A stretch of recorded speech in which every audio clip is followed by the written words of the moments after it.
All good things must come to an end. On October 25, 2022, Rishi Sunak made history by becoming the first Prime Minister of the UK of Indian origin.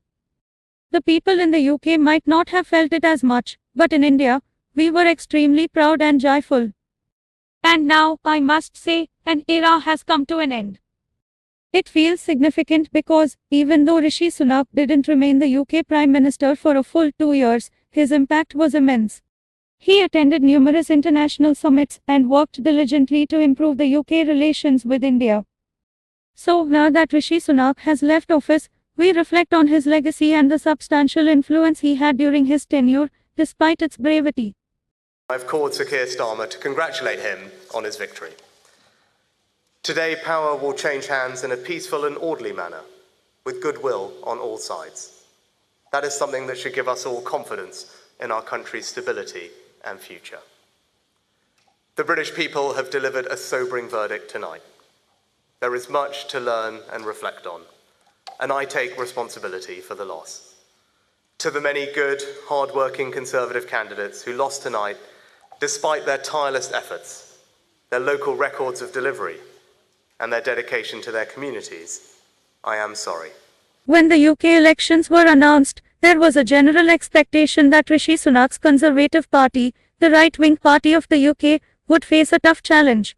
However, no one anticipated the scale of their defeat.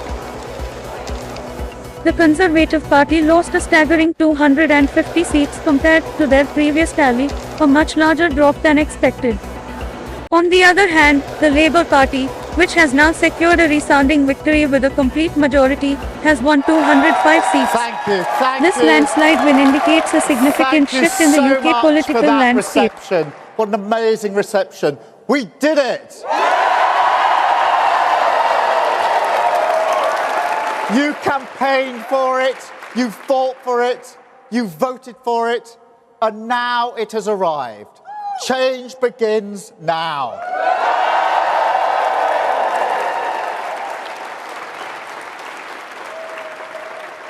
And it feels good, I have to be honest. 4.5 years of work changing the party. This is what it is for. A changed Labour Party, ready to serve our country, ready to restore Britain to the service of working people.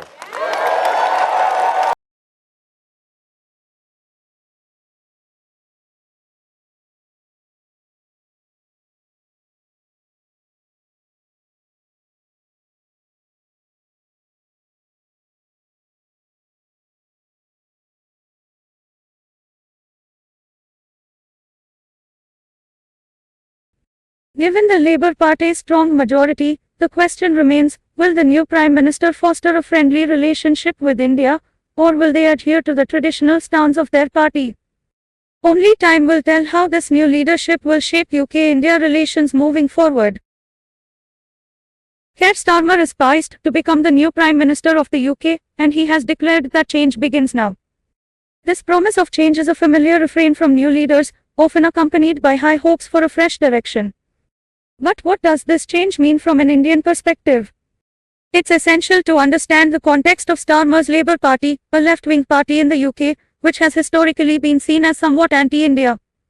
This perception is rooted in the presence of some party members who have expressed strong views against certain policies and actions of the Indian government. The reputation of the Labour Party has often been one of caution or criticism towards India, particularly on issues like Kashmir and India's internal policies.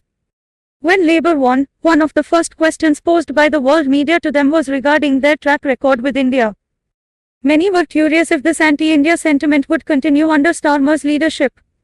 As he takes office, the question remains, will Keir Starmer and his government take a more balanced and constructive approach towards India, or will they maintain the critical stance that some associate with the Labour Party? Moreover, it's important to keep in mind the broader geopolitical dynamics. Pakistan, which shares a complex and often contentious relationship with India, is likely to quickly seek to influence the new UK administration, particularly in international forums like the UN. As Pak has been elected as a non-permanent member of the United Nations Security Council (UNSC) for the term 2025 to 2026. As Starmer takes office, the world will watch closely to see if his promises translate into genuine efforts to foster better relations with India or if the historical stance of the Labour Party prevails. As India also watches closely, the nature of the changes the coming months will reveal whether Starmer's leadership will bridge gaps or deepen existing divides between the two nations and also will be crucial in determining the trajectory of UK-India relations under his leadership.